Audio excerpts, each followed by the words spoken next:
CVR English. I'm Zinat and these are the top updates. Heavy rainfall drenched southern Scandinavia on Monday, causing a train to derail and roads to flood in what officials in Sweden and Norway warn could become the most extreme wet weather system to hit the region in decades.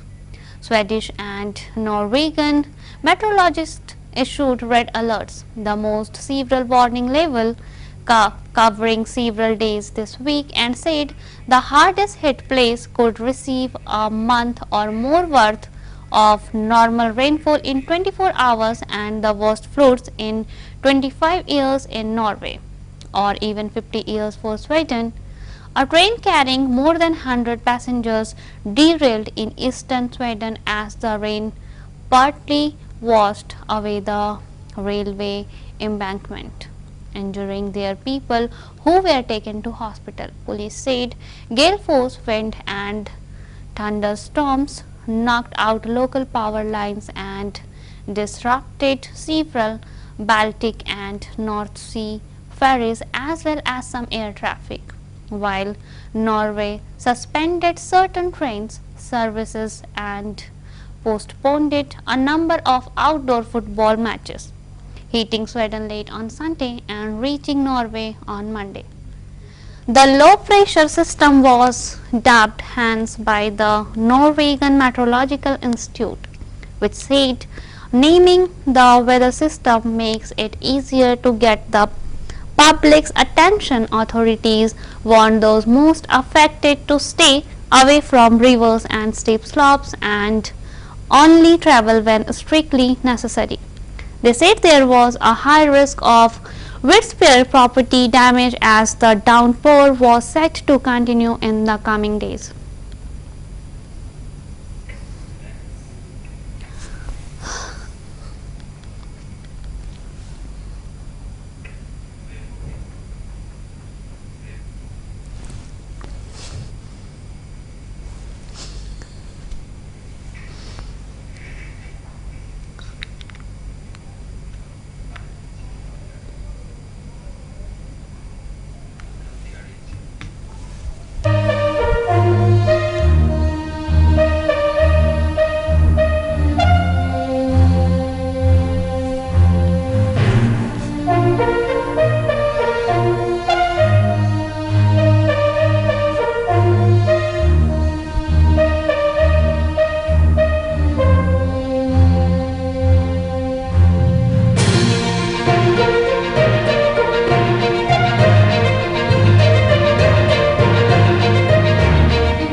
An elite group of North Korean hackers secretly breached computer networks at a major Russian missile developer for at least 5 months last year, according to technical evidence reviewed by Reuters and analysis by security researchers. Reuters found cyber espionage teams linked to the North Korean government, which security researchers call Scarcraft and lasers, secretly installs satellite digital backdoors into system at NPO Machinostreniya, a rocket design bureau based in Ryuto, a small town off the outskirts of Moscow.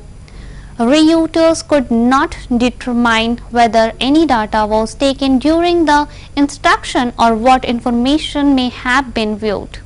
In the months following the digital break-in, Pyongyang announced several developments in its banned ballistic missile program, but it is not clear if this was related to the breach.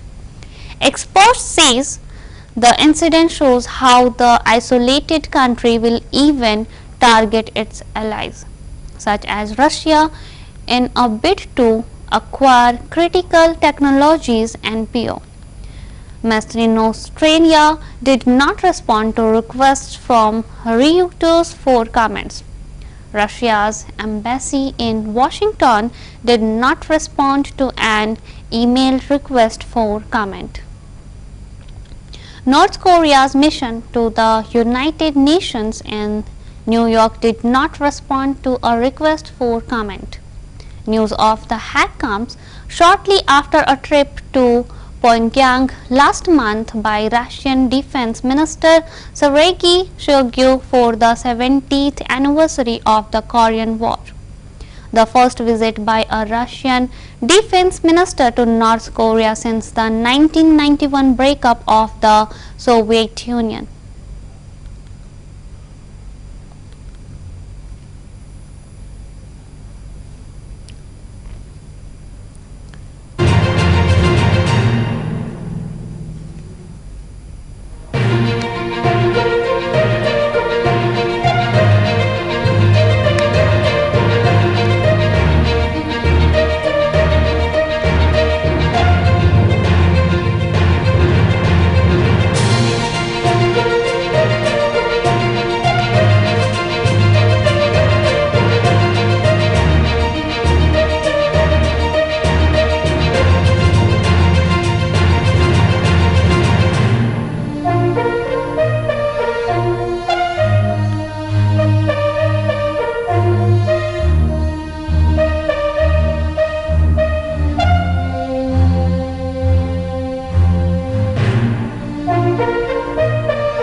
U.S. government offices in the Washington, D.C. area closed early on Monday because of threatening weather as forecasters warned people across the eastern U.S. of possible tornadoes, damaging winds and large hailstones.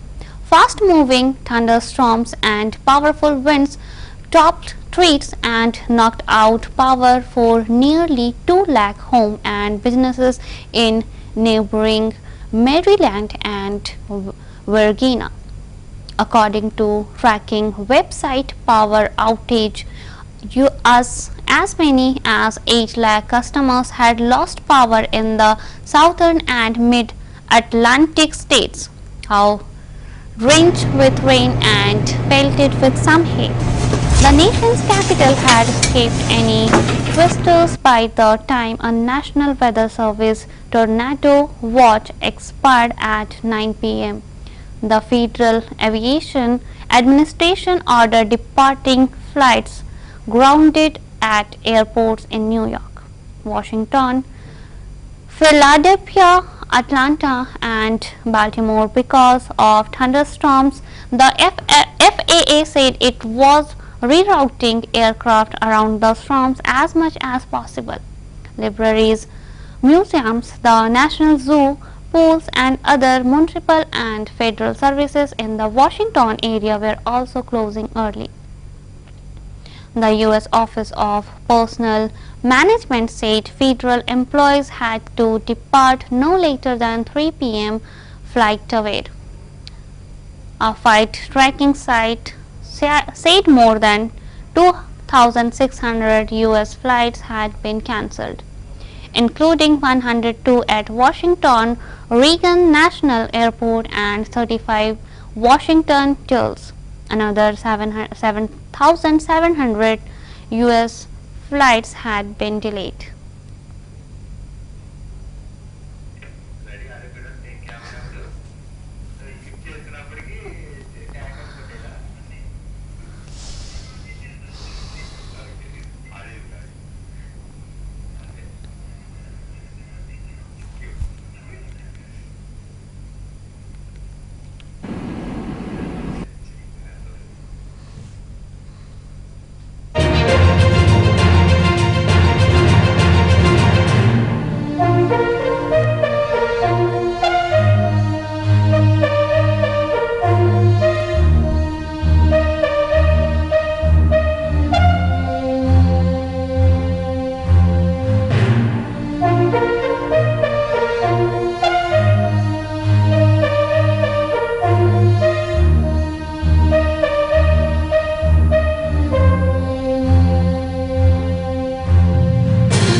Donald Trump's lawyers urged a federal judge on Monday to reject a protective order sought by prosecutors ahead of the former U.S. president's 2020 election trial, saying it would violate his free speech right under the Constitution.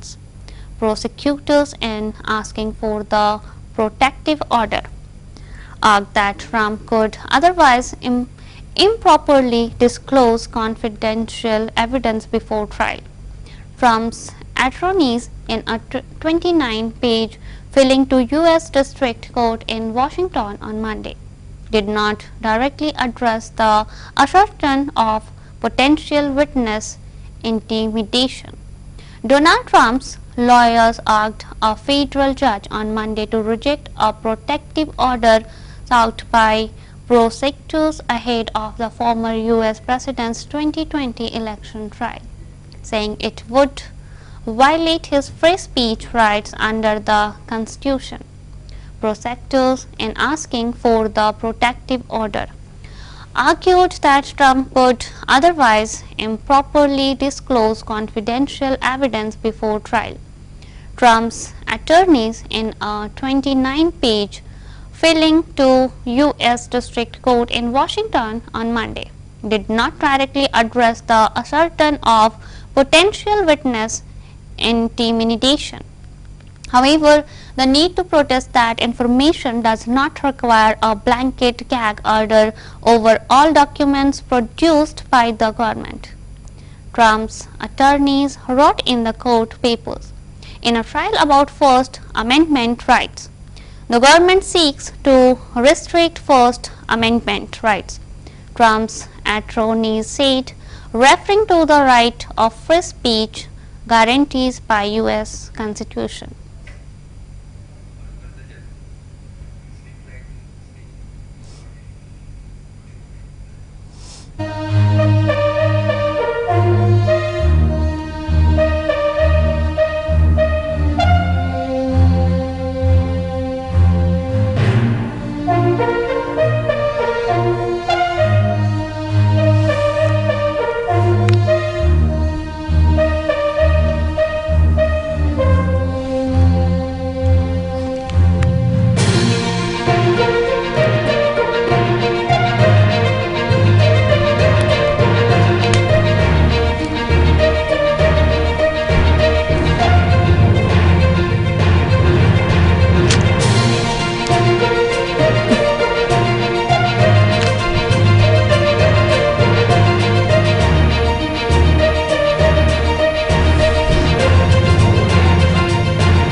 Russian missiles struck residential structure in the eastern Ukrainian city of Pokrovsk in the Donetsk area, resulting in at least 8 fatalities and 31 injuries, said the Ukrainian officials.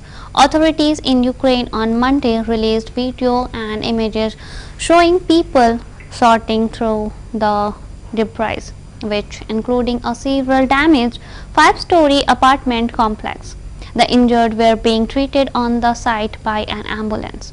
8 persons were killed in the attacks.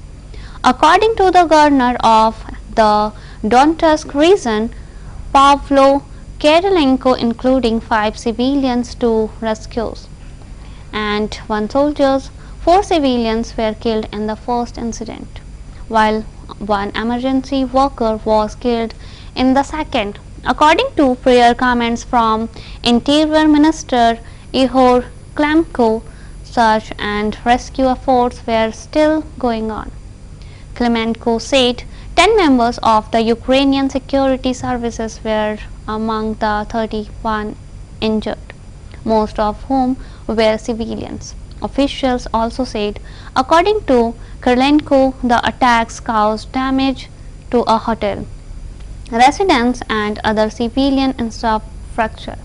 Peace talk in Saudi Arabia on the Russia-Ukraine war concluded with no formal outcome.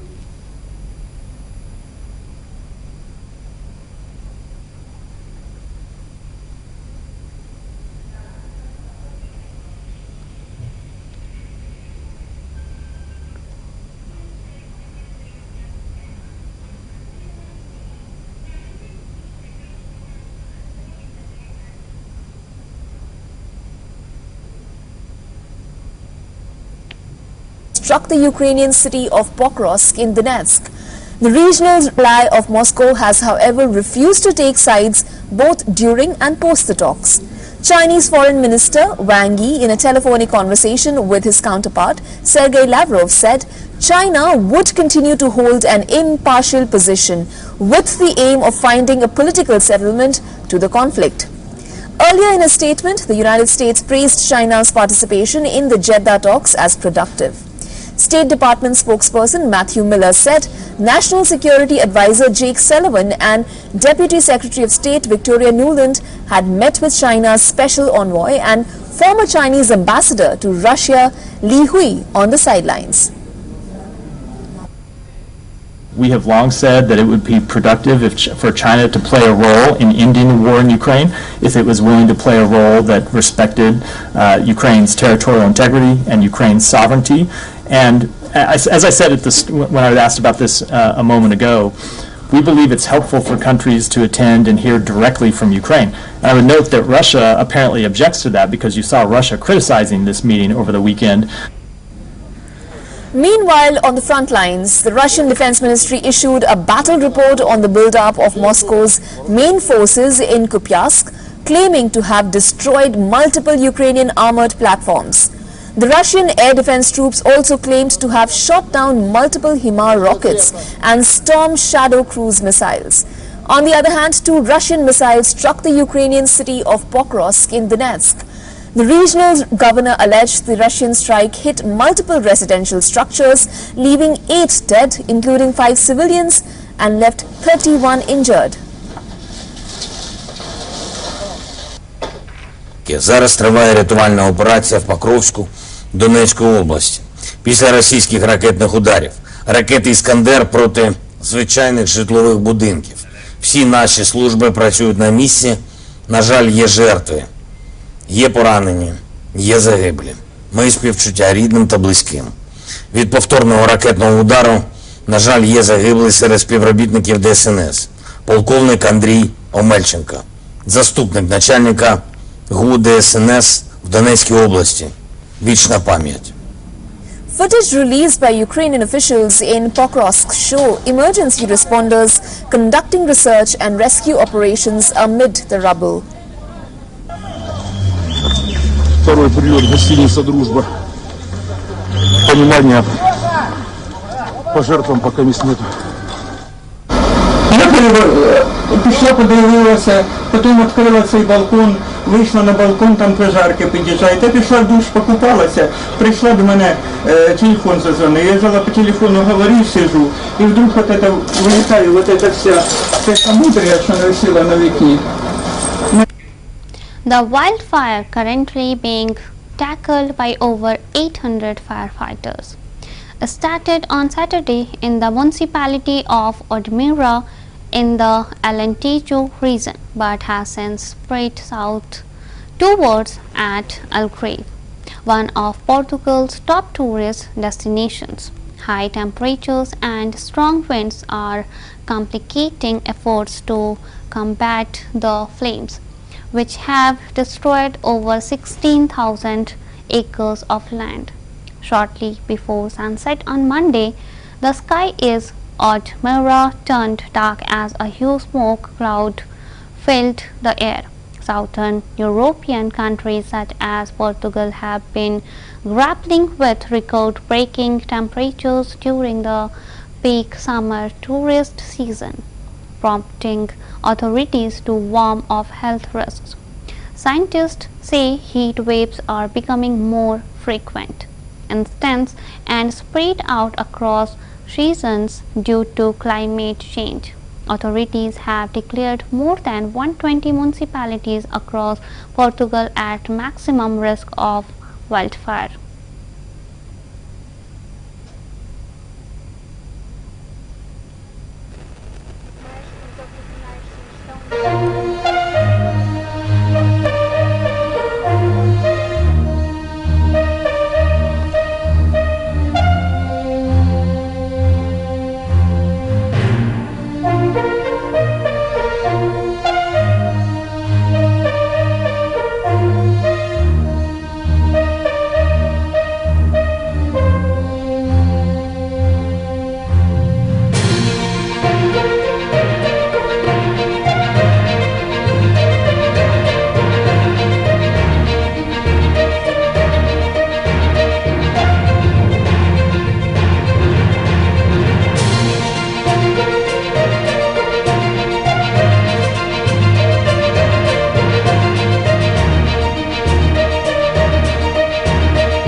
Thousands of supporters of Niger's COP leaders flocked to a stadium in the capital Niamey on Sunday, appearing underturned by the threat of military intervention from West Africa's regional bloc as its ultimatum to reinstate the president expires. A senior United States diplomat has visited Niger to push COP authorities to restore democratic rule after their overthrow of President Mohamed Bazoum last month.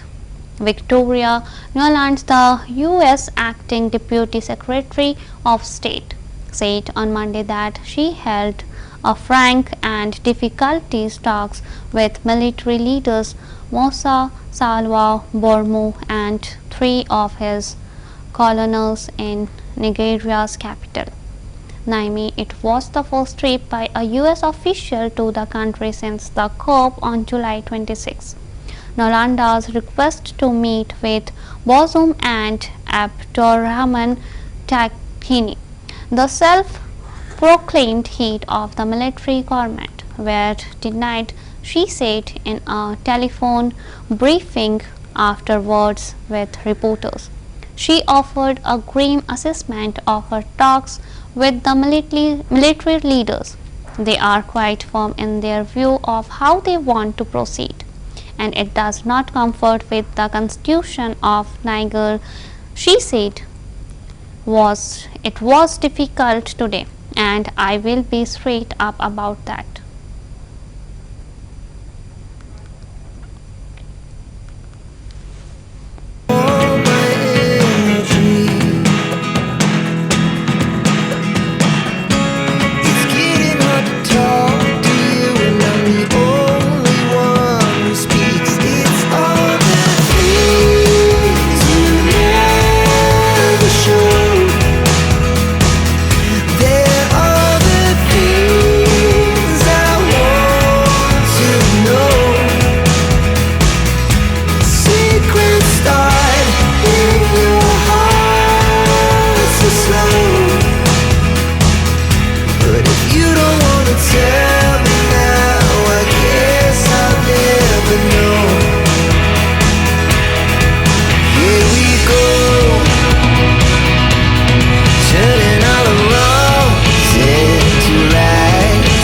Well, that was a wrap-up bulletin. For more news and updates, keep watching CVR English with Sinath.